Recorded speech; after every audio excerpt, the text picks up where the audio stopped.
अभी अपने मन को ध्यान के लिए, साधना के लिए तैयार करेंगे।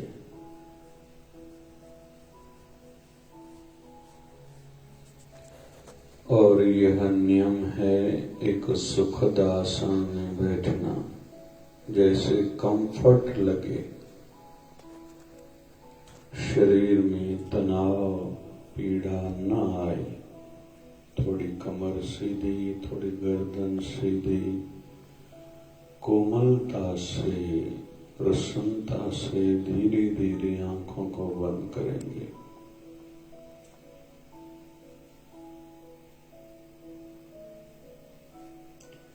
अपनी चित्तवृत्ति को एकाकार करने का प्रयास करेंगे और अंतर्मुखी होके अंदर की साधना करेंगे।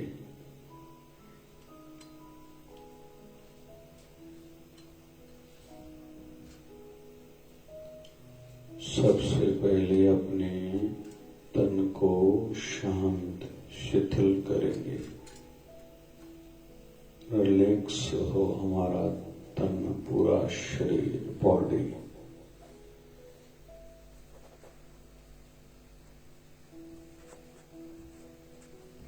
फिर अपने मन को शिथिल करेंगे, शांत।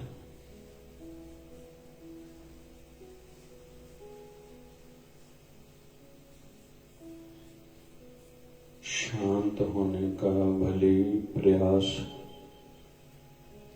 या एक तरीका जो अंदर अंधेरा दिख रहा है उस पर ध्यान टिकाना भी हो सकता है।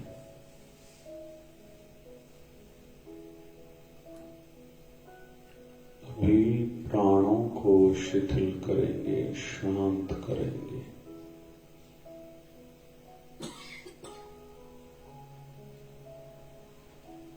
साक्षी भाव से अभी प्राणों पर ध्यान टिकाएंगे। नासिका से श्वास अंदर जा रहा है, इसको महसूस करेंगे।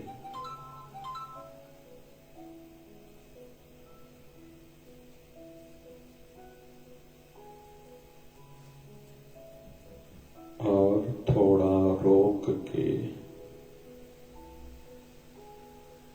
धीरे धीरे नाभि से श्वास बाहर नाभि तक आ रहा है, इस पर ध्यान केंद्रित करेंगे।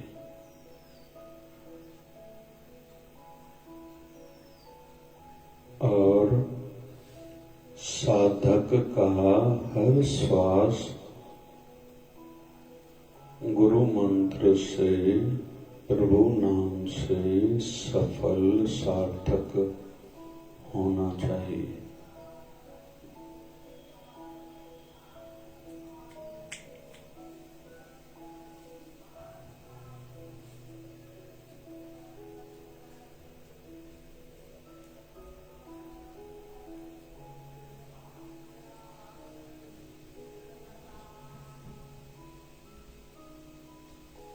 इसी साधना से धीरे धीरे जैसे जैसे मन शांत होगा, मन का भटकाव कम होगा, आनंद की अनुभूति होती जाएगी।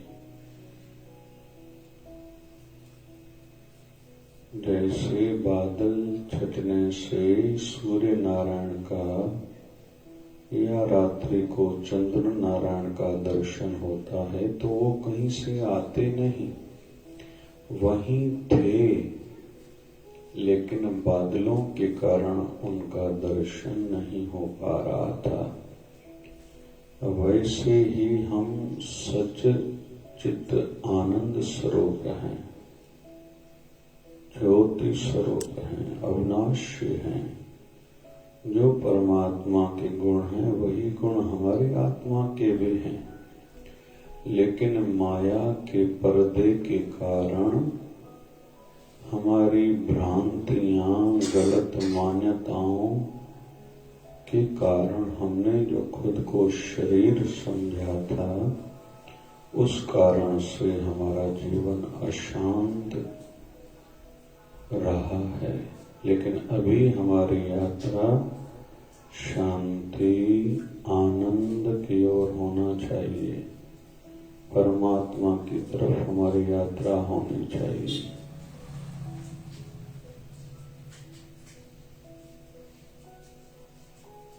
श्वासों पर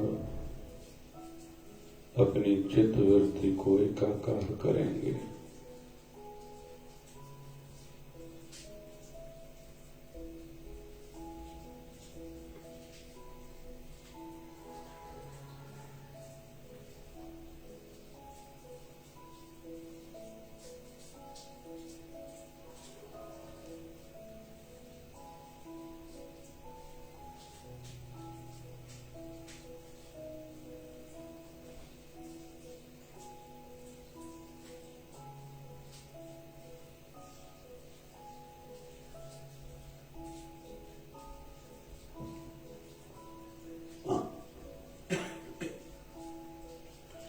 हम भाग्यशाली हैं जो संसार में आने का मुख्य कारण था, वो कार्य हमसे हो रहा है।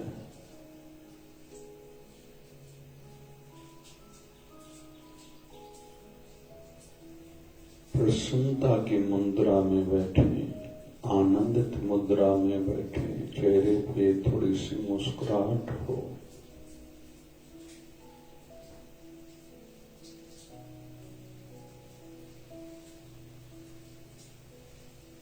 संसार में जो हमारे मन के अनुसार होता है तो अच्छा लगता है, और जो उल्टा होता है मन दुखी होता है।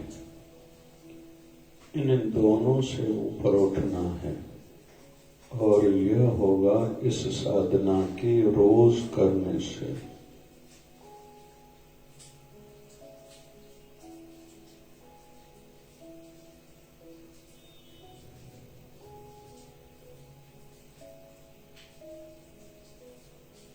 दिन भर में भी जितना हो सके गहरा गहरा धीरे धीरे श्वास लेंगे तो क्रोध से, तनाव से, निराशा से,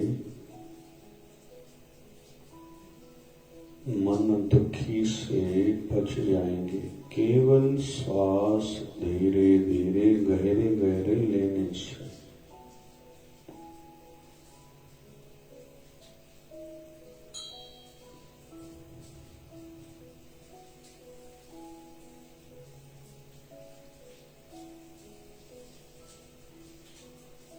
इधर उधर ध्यान चला जाएगा, फिर से एकाकार करना है।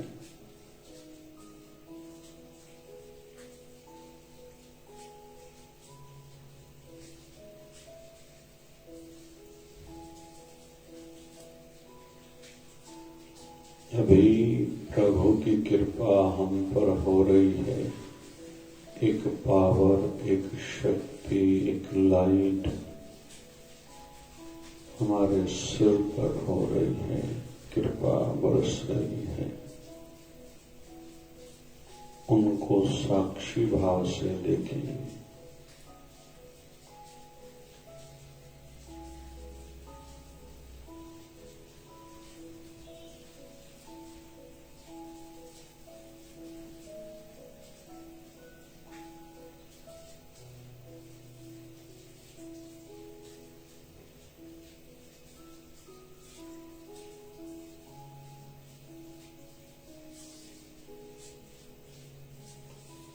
भृकुटी पर, मस्तक पर, फोरहेड पर, दो आंखों के बीच में ऊपर जहां तिलक लगाया जाता है, अभी यहीं ध्यान केंद्रित करेंगे। एक प्रकाश है, एक ज्योत है, यही आत्मा का वास होता है। यही शक्ति का केंद्र है। आज्ञा चक्र सेकंड लास्ट चक्र गांठ है, इसलिए शिव नेत्र थर्ड आई नहीं खुलती हमारे। इसी साधना के माध्यम से जब ये गांठें खुलेंगी,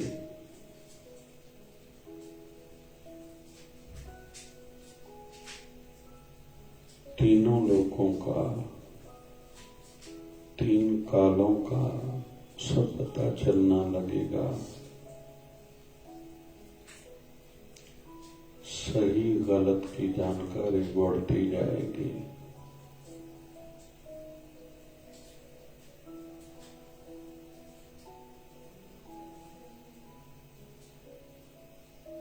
यहीं अपने गुरुदेव, अपने इष्ट देव की मूर्ति का ध्यान करेंगे,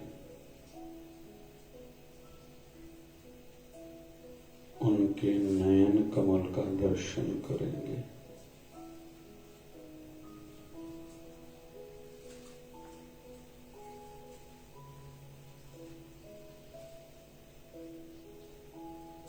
उनके मस्तक का जो ओजस्वी है, तेजस्वी है, हजारों सूर्यों के प्रकाश के बराबर है।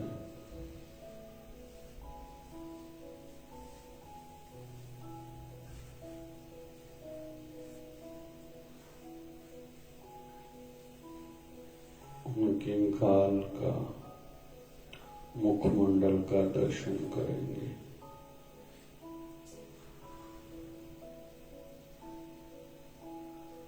सद्गुरुदेव भगवान अपने इष्ट देव के श्री चरणों का दर्शन करेंगे।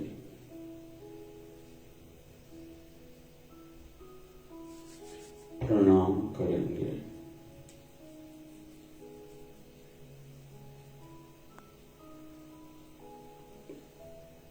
अपने गुरुदेव के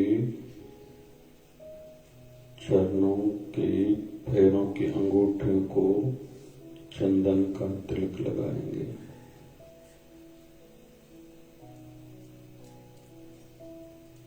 गुलाब की पंखुड़ियां श्री चरणों में चढ़ाएंगे। प्रणाम करेंगे। अपना मस्तक उनके पैरों के अंगूठों को, दोनों अंगूठों को छूना चाहिए, स्पर्श हो।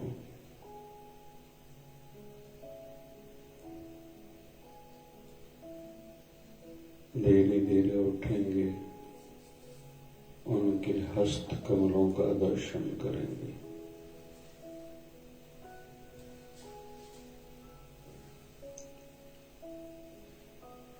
गुरुदेव, इष्ट देव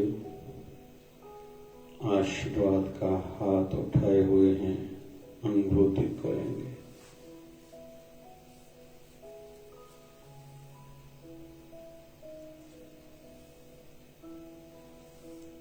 अपने मस्तक पर फिर से एकाकार हो जाएंगे।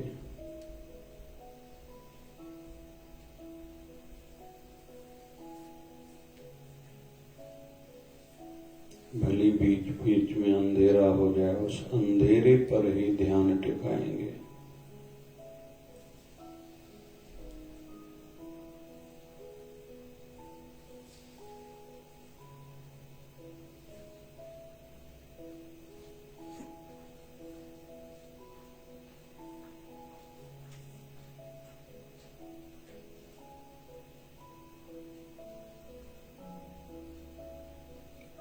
रोम रोम में आनंद है, प्रसन्नता है, शांति है।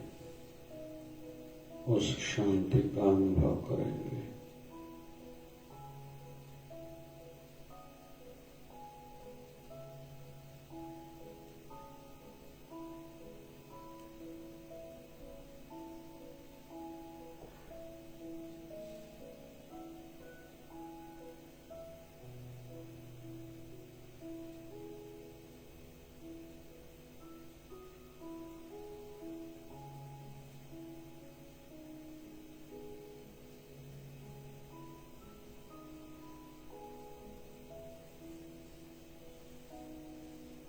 श्वासों पर केंद्रित करेंगे अपनी चित्तवृत्ति।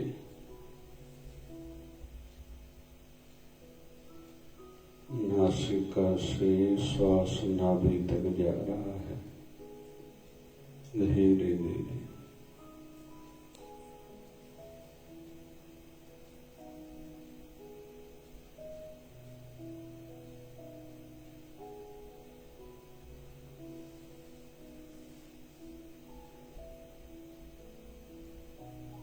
फिर नाभि से नासिका तक।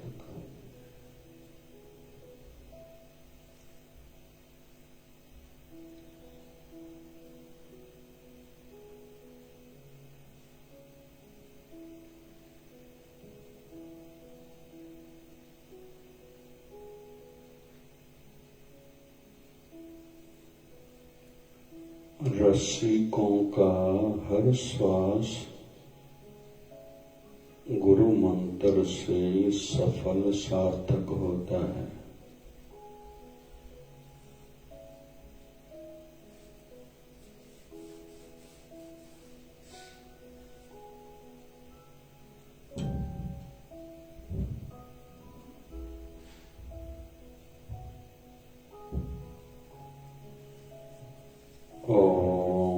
शांति शांति शांति। धीरे धीरे आंखें खोलेंगे।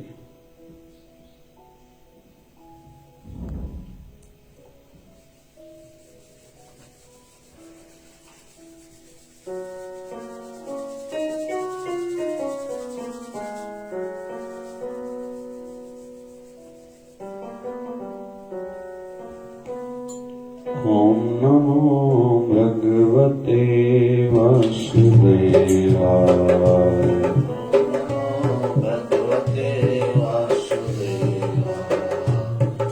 ओम नमो भगवते वासुदेवाय।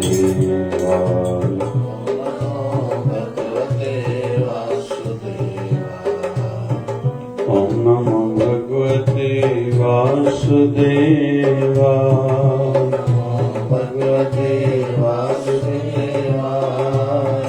ओम नमो भगवते वासुदेवाय।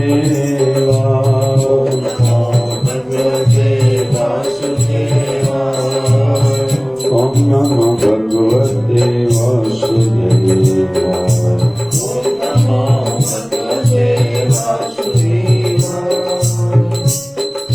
नमः शिवाय नमः शिवाय।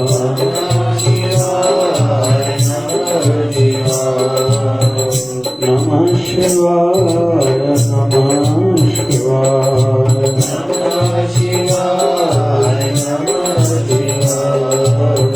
नमः शिवाय ओम नमः शिवाय।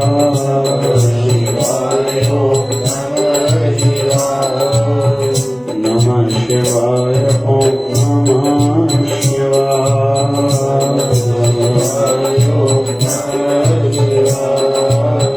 ओम हरि ओम ओम ओम हरि ओम। ओम हरि ओम हरि ओम। झूले झूले झूले लाल आयो आयो आयो लाल। झूले झूले झूले लाल आयो आयो आयो लाल। यशोधारा बोल जाए यशोधारा बोल। यशोधारा बोल जाए यशोधारा बोल। प्रेम की धारा जय शिवधारा। प्रेम की धारा जय शिवधारा। निर्मल धारा जय शिवधारा।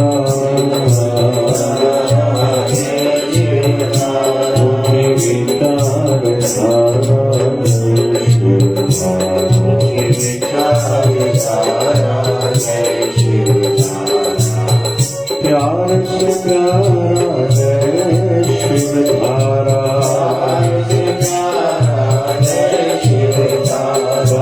शिव भजन की धारा जय शिवधारा।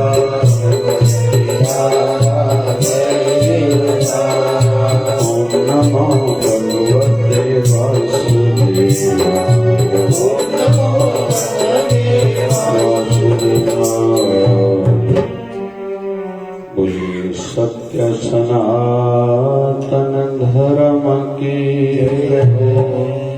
लक्ष्मी नारायण भगवान की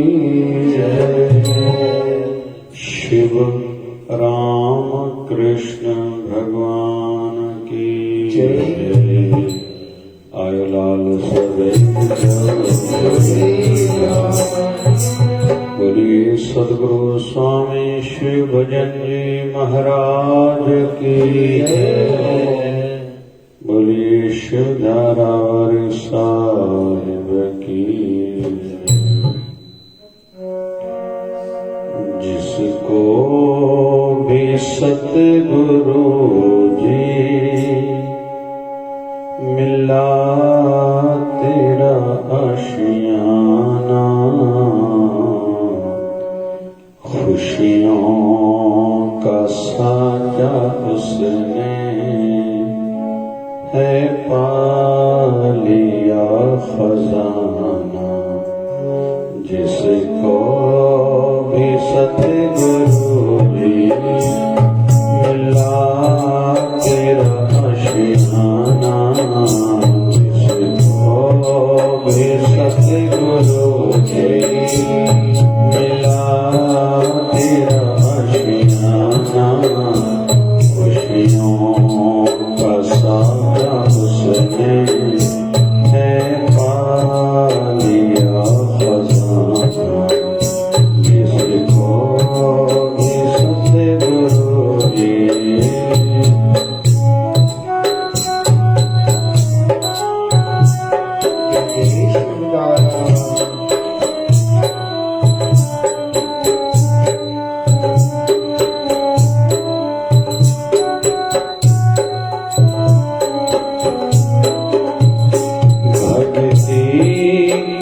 दात देकर करते दया हो सब पर, उपकारों का तेरे हैं कर जाओ सभी के लब पे।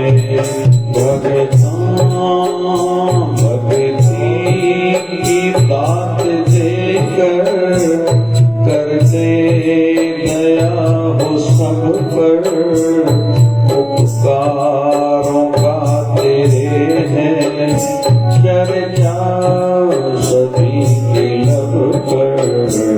हर कोई कर रहा है, हर कोई कर रहा है तेरा प्रभु शुक्राना। हर कोई कर रहा है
तेरा श्रीयाना, खुशियों का सारा है पालिया खजाना, इसको भी सतगुरु जी।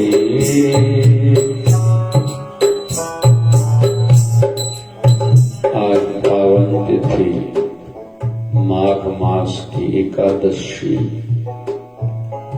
कृष्ण पक्ष की षटतला एकादशी। षटतला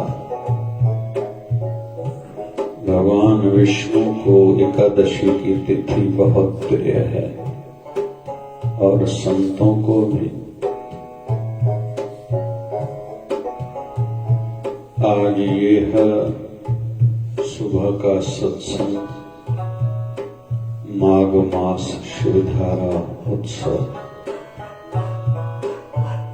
सुबह का सत्संग आत्मिक कल्याण के लिए है, जिस काम के लिए संसार में हम आए थे और हमने माया में आके सब भुला दिया है। सत्संग शब्द की एक परिभाषा है रिपीटेशन, जहां बार बार जरूरी बातें बिंदुओं पर ध्यान दिलाया जाता है, रिपीटेशन होती रहती है। अक्सर इंसान का जीवन रिपीटेशन पर, बार बार वही करने पर आधारित है। मुझे अपने घर की चाय अच्छी लगती है, घर का ही भोजन अच्छा लगता है, मुझे अपने बिस्तर पर ही नींद आती है, बिस्तरा बदलता है नींद नहीं आती, आदि आदि। उस रिपीटेशन की मन की आदत को आधार बनाते हैं आध्यात्मिक उन्नति के लिए, रूहानी तरक्की के लिए। और शाम का जो सत्संग होता है वो दुखभंजनी शिवधारा पाठ, शिवधारा अमृतवाणी का पाठ, विश्व पर आई महामारी एवं खुद के जीवन में जो दुख चल रहे हैं उसके निवारण हेतु आज 12वां दिन है।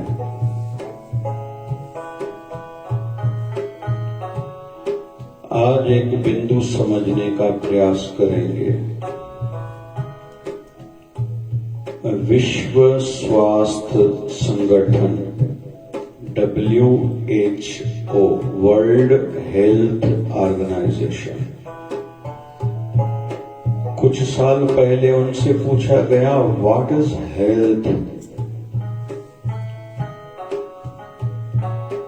What is the definition of healthy life, स्वस्थ जीवन की परिभाषा क्या है, स्वास्थ्य क्या है। तो उन्होंने कहा था जब तन भी ठीक हो, मन भी ठीक हो, धन आर्थिक पैसे की स्थिति हालात भी ठीक हो और सामाजिक भी हमारा सब कुछ ठीक हो। आज इस बिंदु को समझेंगे।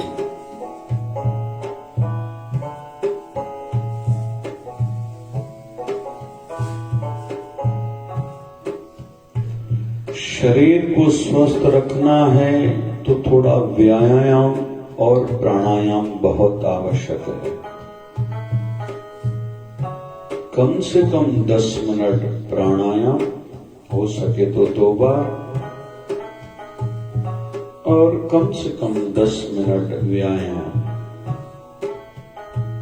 1000 कदम चलने की आदत डालें, ये भी एक मान्यता है। या मॉर्निंग या इवनिंग वॉक की जाए।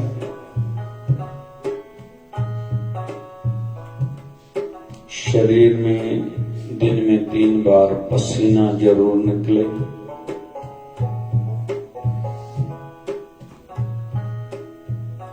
आहार, खाने पीने में परहेज जरूर हो। सवेरे पानी बहुत पिया जाए, दिन भर में 3 लीटर से ज्यादा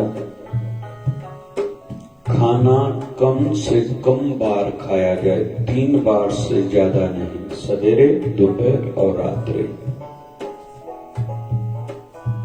और जब खाया जाए तो पीना नहीं चाहिए, जब पिए तो खाएं नहीं। मतलब रोटी खाएं तो पानी नहीं पिए, पानी पिए तो कुछ खाएं नहीं।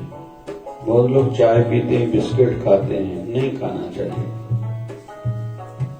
और चाय से पहले बहुत लोग ठंडा पानी पीते हैं, ये भी ठीक नहीं है, क्योंकि पीएच लेवल हमारे स्टमक की रहती है, उससे ज्यादा छेड़छाड़ नहीं करनी चाहिए।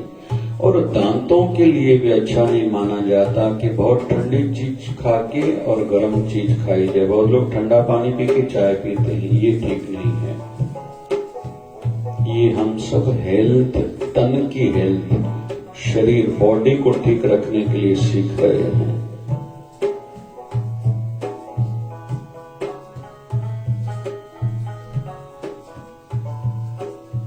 खाना खाने से आधा घंटे पहले पानी पीने का नियम हो और 1.5 घंटे खाना खाने के बाद पानी पी सकते हैं, बस इतना नियम हो। और इतना करने से हमारा शरीर खुद को खुद भी ठीक करता है। नींद अच्छी हो, 7 घंटे प्लस, इससे हमारी हार्ट की हेल्थ, मानसिक हेल्थ, दिमाग और दिल दोनों ठीक रहते हैं। चिकनाहट न हो ज्यादा, मीठा न हो, नमक न हो, संतुलित खाएं, अंकुरित खाएं, फल फ्रूट सब्जियां ज्यादा खाएं, व्यसन से खुद को बचाएं और कुछ अच्छी आदतें बनाएं, जैसे तुलसी पत्ते रोज खाना, नीम पत्ते हो सके तो, बेल पत्र हो सके तो। हमारे शिवधारा आश्रम की ओर से नीम, तुलसी और बेल पत्र को मिला के एक गोली बनाई गई है, जिसका नाम है शिववटी। उत्साह बढ़ाने वाले, एलर्जीज से बचाने वाले, बुखार, सर्दी, खांसी, कमर का दर्द,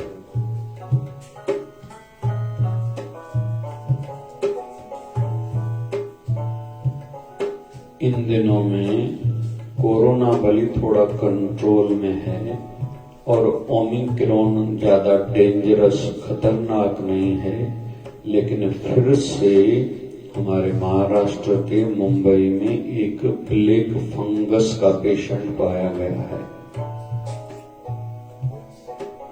तो अलग अलग प्रकार की बीमारियां होने की विशेष तौर पर एलर्जीज की संभावनाएं रहती है। तो इन चीजों का उपयोग ज्यादा बीच बीच में, वैसे तो रोज करना चाहिए। हल्दी का ज्यादा उपयोग करें, अदरक का, सौंठ का ज्यादा उपयोग करें, मेथी दाना या मेथी की सब्जी, मेथी का साग जरूर खाना चाहिए, आदि आदि। ये हुई तन की बात। धन के लिए फजूल खर्ची की आदत न हो, ज्यादा कमाऊं इस पर ध्यान हो, महंगी चीजें ज्यादा खुद में और बच्चों में इस्तेमाल करने की आदत न पड़े, थोड़ा संयमी जीवन हो, नए कपड़े, नए जूतों को संभाल के उतारने के बाद रखना चाहिए। बहुत लोग कई पार्टी से, कई कार्यक्रम से आते हैं, महंगी चीजें इस्तेमाल करके वही फिर बिस्तरे में पहन के सो जाते हैं आदि। दान करने से भी धन बढ़ता है, इसलिए हमारे हिंदू धर्म में दसवंत का नियम है। सिख समाज में भी दसवंत का नियम है। मुस्लिम धर्म वाले भी खैरात करते हैं, उनका एक अपना नियम है। क्रिश्चियन मिशनरी भी जो हेल्थ और एजुकेशन पर पूरे विश्व में काम कर रही है, तो बहुत लोग राशि अच्छी खासी बड़ी राशि निकालते हैं। हमें भी निकालनी चाहिए।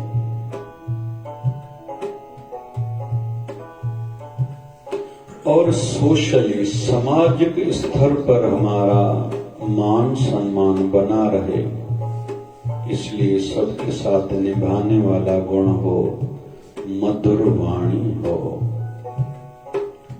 दिखावा, आडंबर, अहंकार समाज में जब भी जाए, ये दुर्गुण हम में ना हो।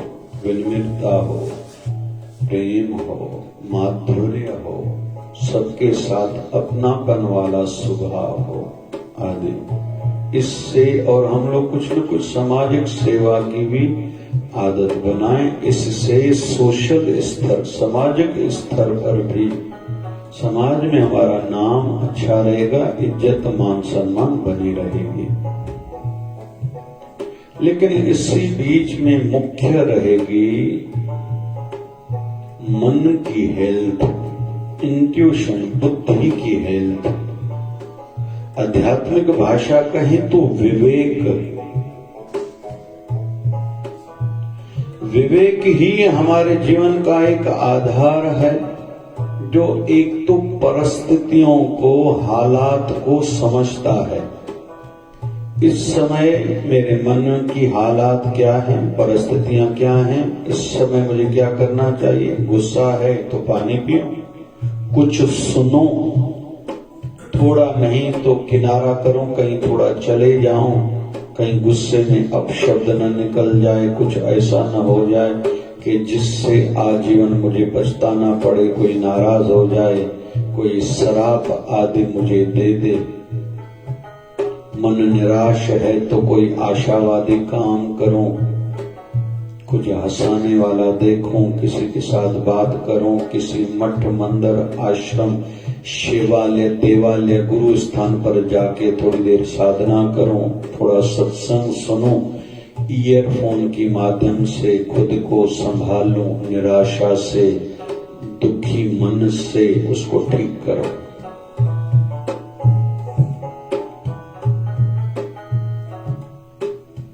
तो विवेक किसको कहते हैं, समझ सही किसको कहते हैं, जो समय टाइम के अनुसार खुद को समझे। बाहर की स्थितियां मेरी क्या है, घर का माहौल क्या है मेरा, पैसे की स्थिति क्या है, इस समय मुझे क्या खर्चना चाहिए, क्या लेना चाहिए, या क्या फजूल खर्ची से खुद को बचाऊं, या कुछ संयम बढ़ाऊं। खुद पर खर्चा करने से क्यों न कुछ धर्म कर्म करूं। पहले के जमाने में लोग, घर का कोई बुजुर्ग माँ बाप गुजर जाता था तो उनके नाम से धर्मशाला बनाते थे। आज भी हम लोग वृंदावन चलते हैं, अयोध्या चलते हैं, द्वारका चलते हैं, बहुत से धार्मिक स्थानों पर, तीर्थों पर बड़ी बड़ी धर्मशालाएं पुरानी हैं। दुख से कहना पड़ रहा है, आज कहीं तो भी उसमें कमी दिखाई देती है। आज लोगों के पास पैसा बढ़ता है तो होटल बनाने का सोचते हैं। पहले लोग कुआं खुदवाते थे, आने जाने वाला कोई उससे पानी पी के लाभ लेगा। बहुत लोग चैरिटेबल हॉस्पिटल्स बनाते थे, वो तो आज भी कहीं कहीं खुल रही हैं, क्योंकि प्राइवेट में देखें स्वास्थ्य सेवाएं, मेडिकल फील्ड बहुत दुखद होती जा रही है। थोड़ा कुछ हुआ नहीं, इतने हजार लग जाते हैं। इन दिनों में मेरा किसी नगर में जाना हुआ, किसी ने बताया किसी को कोरोना घर के व्यक्ति को हो गया, उस पर 1 करोड़ लगा है। ऐसा सुनने से मन को पीड़ा होती है बहुत।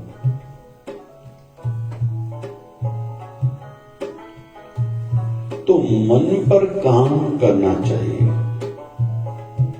हम लोग तन पर काम करते हैं, दूध पीऊं, रोज बादाम खाऊं, अखरोट खाऊं, फल खाऊं, ये अच्छा है, खाना चाहिए। बहुत लोग धन बढ़ाने के लिए भी बहुत पता नहीं क्या क्या करते हैं, करना चाहिए, लेकिन एक हद तक, एक लेवल तक, एक लक्ष्मण रेखा जरूर होनी चाहिए। इतनी शरीर की आयु तक मैं काम करूंगा। अपने बच्चों को संपत्ति से ज्यादा संस्कार देके जाने की कोशिश करूंगा। कुछ न कुछ धार्मिक प्रवृत्ति की सोच होनी चाहिए। भगवान श्री राम ने मां सीता का जब पता चला हनुमान जी के माध्यम से कि वो रावण की कैद में है, अशोक वाटिका में है, फिर सुग्रीव आदि से मित्रता करके राम सेतु बनाने का प्रयास किया गया था और प्रारंभ हुआ था और जल्दी समापन हो गया था। 12 दिन शायद लगे थे। उस समय के आज के शब्द युग का शब्द इस्तेमाल करें तो इंजीनियर थे नल और नील, दोनों भाई। जब युद्ध समाप्त हुई थी राम और रावण की, तो राम जी ने उनको आज्ञा करी थी कि पाश्चात्य जगत की ओर तुम लोग यात्रा करो। तो कहते हैं जो आज यूरोप कंट्रीज डेवलप्ड हैं, उनको नल और नील ने करा था। हमारी हिंदू संस्कृति की मान्यता को देखें, 4,32,000 साल आयु है कलयुग की। उससे पहले था द्वापर युग, उसकी आयु थी 8 लाख साल। उससे पहले युग था त्रेता, उसकी आयु थी 12 लाख साल। उससे पहले युग था सतयुग, उसकी आयु थी 16 लाख साल। तो 16 और 4 20, 20 और 20 40 लाख साल में ये क्रम फिरता है, जिसको कल्प कहा जाता है।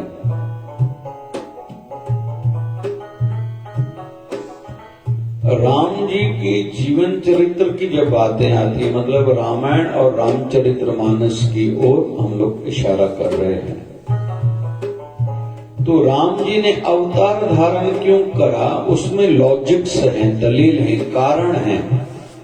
तो यह शब्द आता है कि एक कल्प में ये कारण से, एक कल्प में ये कारण से। और इसको थोड़ा स्पष्ट करूं, क्लियर करूं, ऐसे 1000 बार 4 युग फिरते हैं तो भगवान ब्रह्मा जी का एक दिन होता है। ऐसे ही 1000 बार जब 4 युग फिरते हैं तो ब्रह्मा जी की एक रात होती है। तो उनके एक साल में कितनी बार ये कल्प बदलते होंगे। और इस समय भगवान ब्रह्मा जी की आयु 55 साल है और उनकी आयु निश्चित है 100 साल। मतलब हिंदू मान्यताओं के हिसाब से इतना समय इस धरा को, धरती को, इंसानों को हो चुका है। एक और उदाहरण मिलता है, जब हनुमान जी महाराज संजीवनी बूटी, जब लक्ष्मण जी को बाण लगा था, सुषेण वैद्य ने कहा कि संजीवनी बूटी चाहिए, तो लेने के लिए जब गए थे तो पूछा था मैं कैसे पहचानूं कि संजीवनी बूटी कौन सी है। बोले जिसमें प्रकाश दिखे, रोशनी दिखे, बूटियों में, जड़ी बूटियों में। तो जब पर्वत पर पहुंचे थे और जिस बूटी को देखा था जिसमें प्रकाश था, उठाने लगे थे तो आवाज आई कि भाई मालक से, कोई भी कहीं का मालक है, उनसे अनुमति तो मांगो कि आपकी चीज ये मैं लूं। तो हनुमान जी महाराज ने ऐसे देखा, कौन है भाई? बोले मैं इसका मालक हूं। ऐसे कैसे तुम ये संजीवनी बूटी लेके जा सकते हो? तो हनुमान जी महाराज को उस समय थोड़ा आया था, रुद्र रूप आया था, थोड़ा कहीं तो भी अहम भी दिखा था। अरे तुझे पता है मैं कौन हूं? तो वो मालक कहता है तुम कौन हो भाई? बोले मैं हनुमान हूं। बोले मैं तेरे से पहले मैंने 27 हनुमान देखे हैं। तो वो अंगूठी देने लगे थे जो मां सीता ने दी थी। तो उसमें एक लोटा पड़ा था, वो अंगूठी उसमें डाल दी। तो वो मालक कहता है चलो तूने ये इसकी भरपाई तो कर दी, अब ऐसे करो, इस लोटे को उल्टा करो। जब उल्टा करा, बोले गिनती करो कितनी अंगूठियां हैं।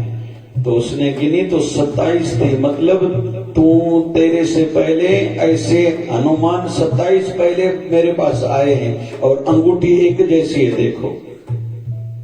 तो कहने का अभिप्राय ये है कि हमारा हिंदू धर्म बहुत प्राचीन है, जिसको कहें सनातन। सनातन मतलब जिसका शुरुआत, प्रारंभ नहीं है और अंत भी नहीं है। लेकिन वेस्टर्न जगत में, पाश्चात्य जगत में एक मान्यता है, इंसान पहले एक बंदर था। मोंकी से मेन की यात्रा चली है।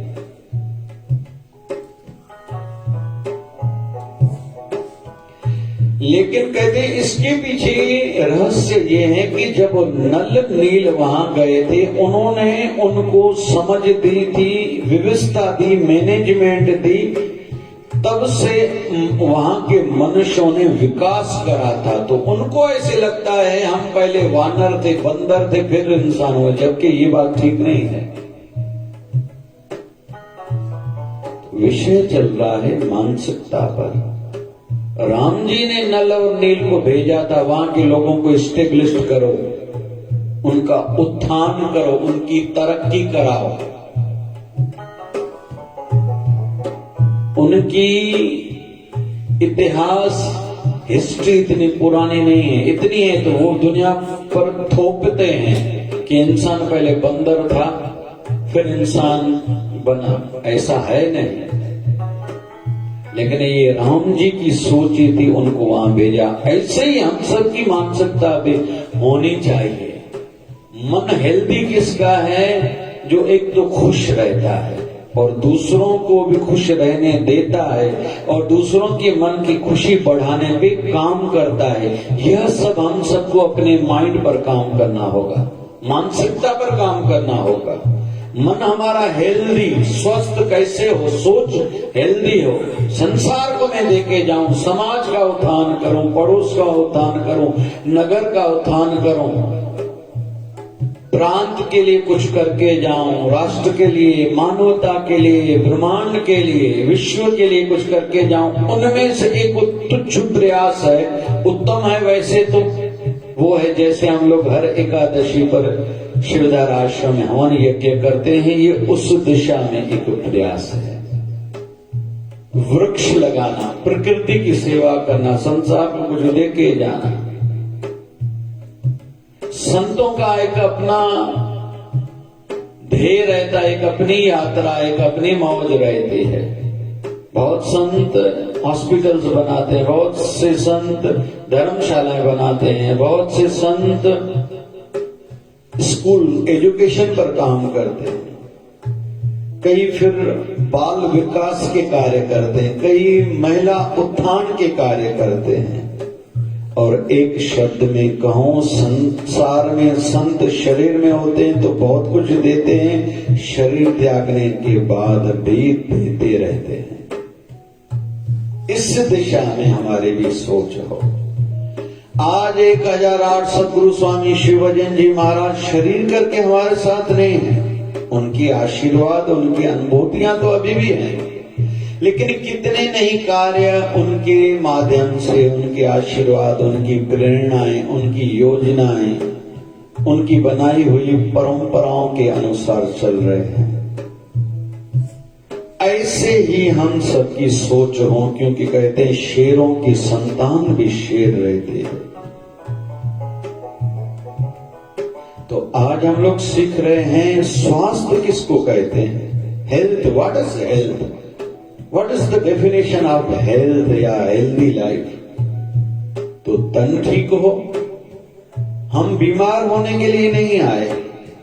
गुरुमत में देखते हैं 7वीं पातशाही गुरु हरराय साहब कहते थे कि जो स्वस्थ है वो मेरे पास आए, जो बीमार है मेरे पास नहीं आए। मुझे धर्म के लिए कार्य करने, उनमें मुझे शक्ति नहीं लगानी। हाँ, संत करते हैं, दुखियों की सेवा दूर करने के लिए प्रयास, हॉस्पिटल बनाते हैं, अलग अलग योजनाएं चलती हैं, वो एक अपनी जगह पर है। हमारा भी प्रयास चल रहा है मल्टी स्पेशलिस्टी हॉस्पिटल बनने की। साथ में भले शिवधारा नेत्रालय में अभी भी शायद शाम को 4 ऑपरेशन है, ओपीडी चलती है, कई लोग लाभ लेते हैं। यहाँ क्लिनिक पर बहुतों को लाभ होता है। वहाँ मल्टी स्पेशलिस्टी हॉस्पिटल जल्दी बनने वाली है, भूमि पूजन हो चुका है। इच्छा है नेचुरोपैथी खोलूं कि बगैर दवाई के आपकी दवाइयां वहां छोड़ के जाओ और स्वास्थ्य हेल्थ वहां से लेके जाओ। अभी भी इस दिशा में भले थोड़ा ही सही प्रयास चल रहा है। 4 धाम मंदिर बने, शिवालय हो, देवालय हो, शिवधारा आश्रम हो, गौशाला हो, गुरुकुल हो, ध्यान केंद्र हो, वृद्धाश्रम हो। हर किसी की अपनी मान्यताएं हैं, हर किसी का अपना महत्व है, हर किसी की रुचि अलग है, वो सब हो। लेकिन कुछ अच्छा संसार में करके जाएं तो स्वास्थ्य तन की भी ठीक हो, आर्थिक तौर पर भी हम मजबूत रहें। इसलिए थोड़ी समझ से, थोड़ी बुद्धि से चलें और हमारी फजूल खर्ची की आदत न हो।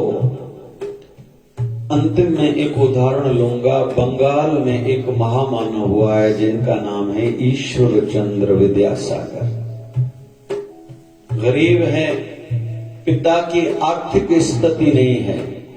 पिता कहते हैं क्या करूं, मैं तुझे चाह करके भी नहीं पढ़ा सकता।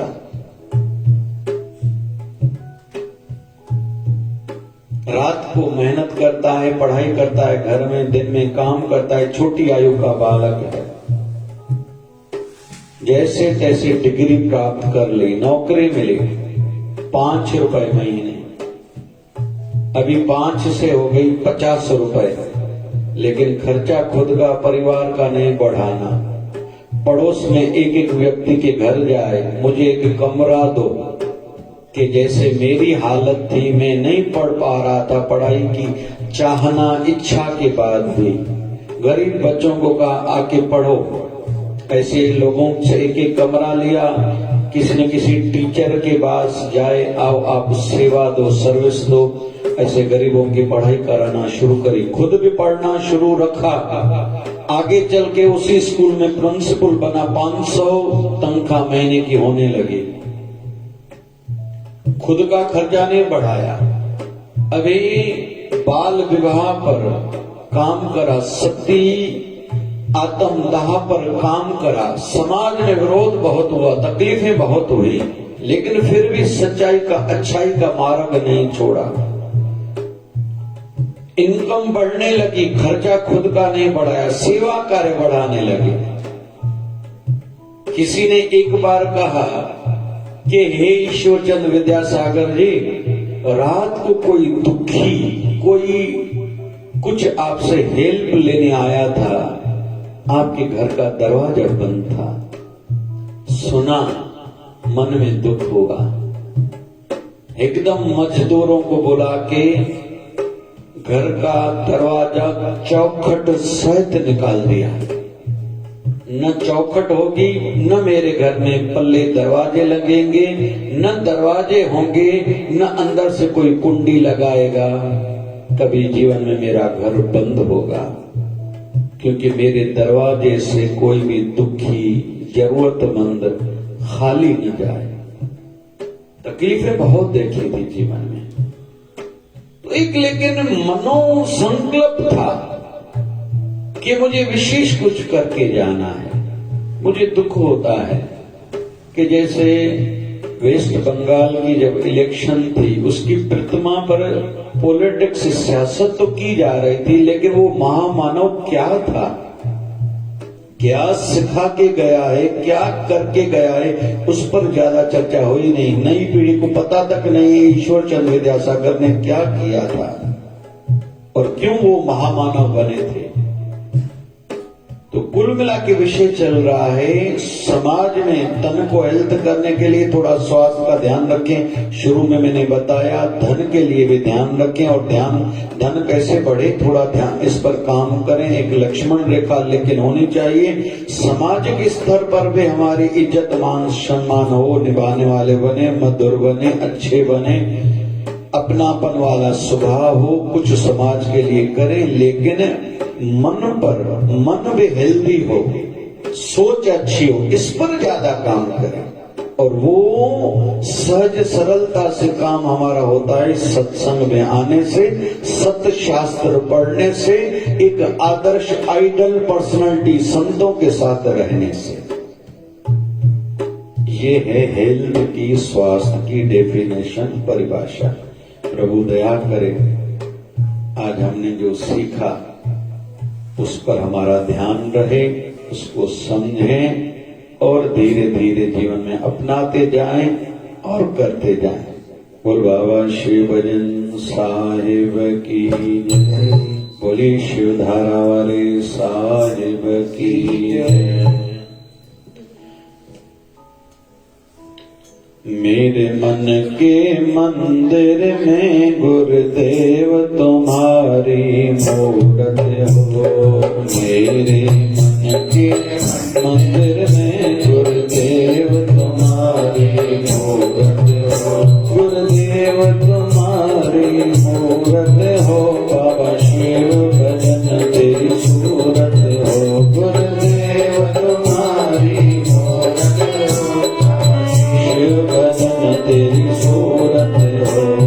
मेरे मन के मंदिर में गुरुदेव तुम्हारी मूरत हो। मेरे मन के मंदिर में गुरुदेव तुम्हारी मूरत हो। वचनों को सदा याद रखो, गुरुदेव तुझको नहीं भूलो। वचनों को याद रखो, गुरुदेव तुझको नहीं भूलो। गुरुदेव तुझको नहीं भूलो। ऐसी गुरुवर कृपा करना, मुझसे आज्ञा का पालन हो। ऐसी गुरुदेव कृपा करना, मुझसे आज्ञा का पालन हो। मेरे मन के मंदिर में गुरुदेव तुम्हारी मूरत हो। मेरे मन के मंदिर में गुरुदेव तुम्हारी मूरत हो। गुरुदेव तुम्हारी मूरत हो, बाबा शिव भजन तेरी सूरत हो। गुरुदेव तुम्हारी मूरत हो, बाबा शिव भजन तेरी सूरत हो। मेरे मन के मंदिर में गुरुदेव तुम्हारी मूरत हो। मेरे मन के मंदिर में गुरुदेव तुम्हारी मूरत हो।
की जय। तुझे भाव से आरती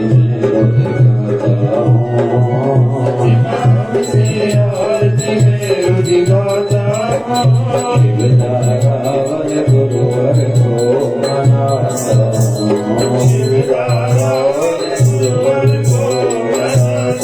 हूँ, माता पिता और भाई बहन दो ही सब कुछ मेरा। माता पिता और भाई बहन दो ही सब कुछ मेरा। मेरे पास जो कुछ भी सब दिया हुआ है तेरा। मेरे पास जो कुछ भी सब दिया हुआ है तेरा। प्रणाम करके शीश को मैं झुकाता हूँ, प्रणाम करके शीश को मैं झुकाता हूँ, शिवधारावन गुरुवर को मनाता हूँ, गुरुवर को मनाता हूँ। श्वास श्वास में सिमरन करके हर पल याद करो, सिमरन करके हर पल याद करो। मन मंदिर में मूर्त बिठा के ध्यान दर करो, मन मंदिर में मूर्त बिठा के ध्यान दर करो।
जीवन लक्ष्य बस पूरा हो दास ये मांगे, जीवन लक्ष्य बस पूरा हो दास ये मांगे। प्रेम भक्ति मिल जाए प्रेम भक्ति मिल जाए मैं जाता हूँ, शिवधारावन गुरुवर को मनाता हूँ, शिवधारावन गुरुवर को मनाता हूँ, मनाता हूँ, मनाता हूँ, मनाता हूँ, मनाता हूँ। तेरी आरती मैं रोज गाता हूँ, तेरी आरती मैं रोज गाता हूँ। तेरे भाव से भक्ति भाव से प्रेम भाव से आरती मैं रोज गाता हूँ, तेरे भाव से आरती मैं रोज गाता हूँ।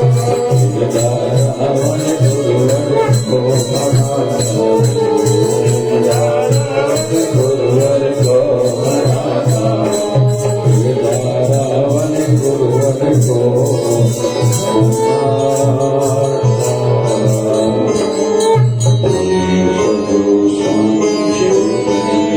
महाराज की जय।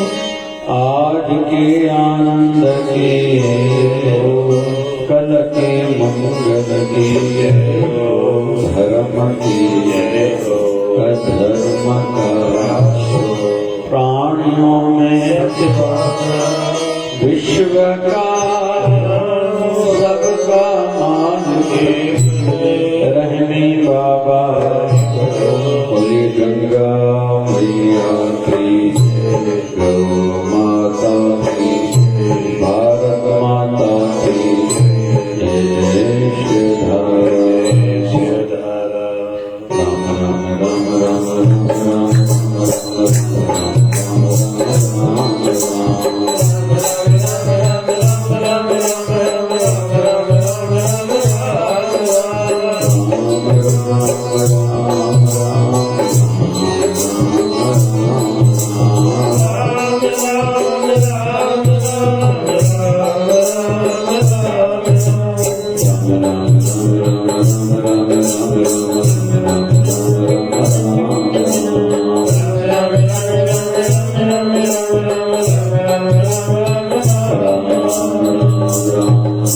जय जय श्री धारा।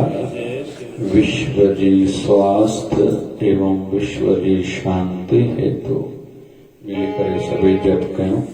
ओम त्र्यंबकं यजामहे सुगंधिं पुष्टिवर्धनम् उर्वारुकमिव बन्धनात् मृत्युर्मोक्षयमामृतात्।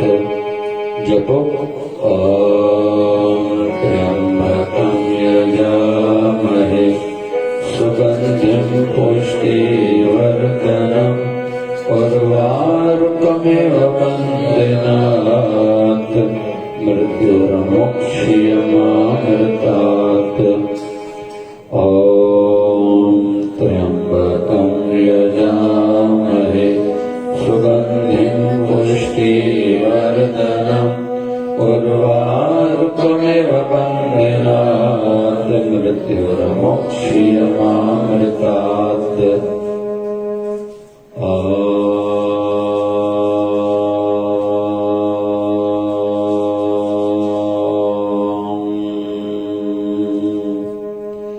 जय शिवधाराय नमः। जप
बोलिए सद्गुरु स्वामी शिव भजन जी महाराज की जय।